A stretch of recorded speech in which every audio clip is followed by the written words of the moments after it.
Salam sejahtera Malaysia, terima kasih kerana menonton video-video dalam channel ini. Sebelum kita mula, jangan lupa untuk tekan tombol subscribe, share, like dan komen. Let's go! Salam sejahtera dan selamat malam. Salam perpaduan kepada semua pendengar berita panas malam ini dipetik dari Malaysia Kini bertajuk PKR akan hadir PAU, Biro Politik putuskan jika dapat jemputan Rafizi. Berita penuh. Biro Politik PKR akan membuat keputusan sekiranya menerima jemputan untuk menghadiri Perhimpunan Agung UMNO PAU pada bulan depan, kata timbalan presidennya Rafizi Ramli. Pun begitu, dia memaklumkan setakat ini PKR belum mendapat jemputan tersebut daripada UMNO. Sebaliknya, dia meminta supaya soalan itu ditujukan kepada Saifuddin Nasution Ismail kerana surat menurat ditujukan kepada Setiausaha Agung PKR itu. Setakat ini belum dimaklumkan dan belum ada notis mesyuarat Biro Politik PKR, katanya lapor bernama. Menjawab soalan adakah pemimpin PKR akan hadir ke PAU jika diundang, Rafizi berkata perkara itu akan diputuskan secara bersama di peringkat parti. Tak usah terburu-buru. Kalau dapat jemputan, prosesnya ialah akan dibawa ke Biro Politik dan Biro Politik akan buat keputusan. Saya tunggu kalau perkara itu telah dihantar secara rasmi, jelasnya. Sementara itu, menyentuh mengenai kesan perkembangan terkini COVID-19 di China, Rafizi yang juga merupakan Menteri Ekonomi memberi jaminan bahawa kerajaan akan terus melindungi dan membantu industri kecil dan sederhana dalam negara. Antaranya, kerajaan memutuskan untuk tidak menaikkan taraf elektrik bagi pengguna domestik dan IKS. Sudah tentu kena pantau dengan teliti. Rantaian nilai kena tengok dengan terperinci kerana ia akan bermula dengan pengimport.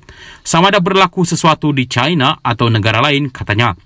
Rafizi juga mengakui bahawa pandemik yang melanda selama 2 tahun lalu memberikan kesan besar kepada seluruh dunia.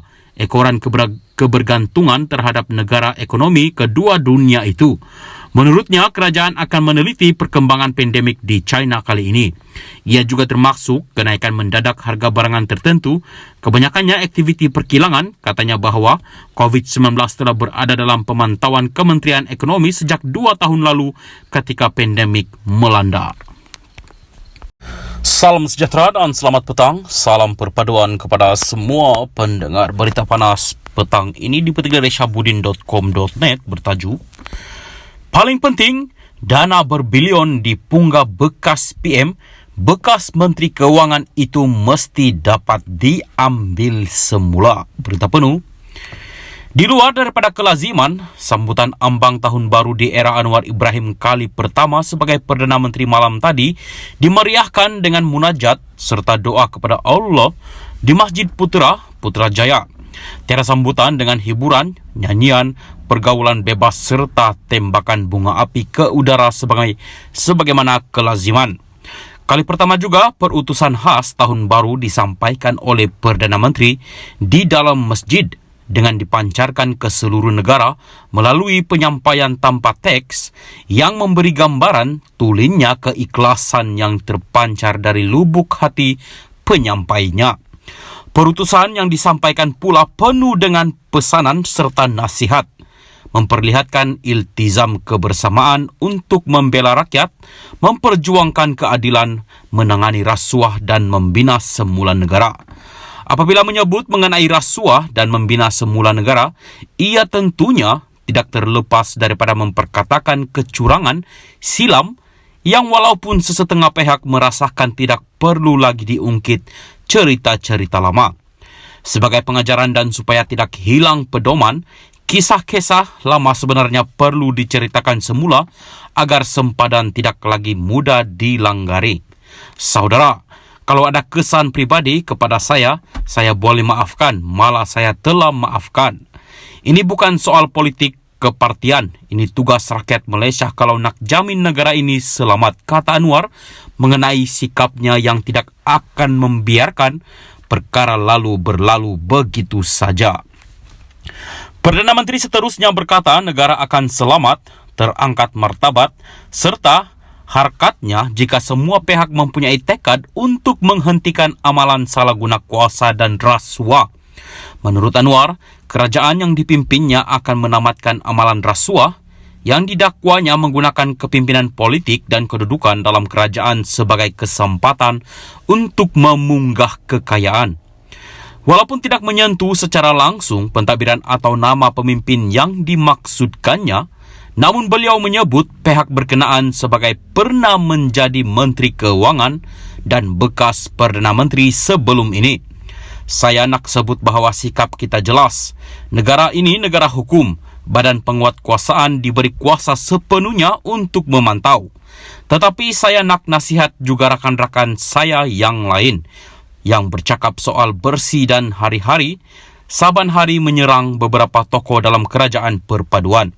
Apatah lagi orang-orang yang pernah menjadi Menteri Keuangan dan Perdana Menteri yang tak kalah mereka berkuasa itu bukan dipunggahnya ratusan juta ringgit, bilion ringgit dipunggah. Jadi saya nak nasihatkan bahawa kerajaan ini akan pastikan sekurang-kurangnya sebahagian daripada dana yang dipunggah itu dipulangkan semula kepada rakyat. Ini bukan kecil jumlahnya, kata Anwar lagi tanpa memperincikan dakwaannya itu. Persoalan lain yang segera muncul berikutan itu ialah siapakah bekas Perdana Menteri dan bekas Menteri Keuangan yang beliau maksudkan itu? Adakah ia Tun Mahathir Mohamad yang pernah memegang jawatan Menteri Keuangan ketika menjadi Perdana Menteri? Adakah ia Daim Zainuddin, bekas Menteri Keuangan ketika era Tun Mahathir? Apakah ia Najib Razak yang ketika menjadi Perdana Menteri turut memegang jawatan Menteri Keuangan? Ataukah ia Mahyadin MD Yassin yang ketika menjadi Perdana Menteri telah menguatkuasakan darurat lalu banyak perbelanjaan kerajaan dilihat meragukan? Siapapun mereka, yang penting sebagaimana disebut Anwar dalam perutusan khas tahun barunya malam tadi, badan penguatkuasaan harus memikirkan bagaimana hela dan cara supaya jangan rakyat miskin terpukau dengan janji dan slogan kononnya bersih, padahal diselaput dengan ratusan juta kekayaan yang telah dipunggah dan sekurang-kurangnya sebahagian daripada dana yang dipunggah itu dipulangkan semula kepada rakyat. Ini benar-benar merupakan azam tahun baru yang pelakunya serta pengembalian dana yang dipunggah itu dapat disaksi sendiri rakyat akhirnya.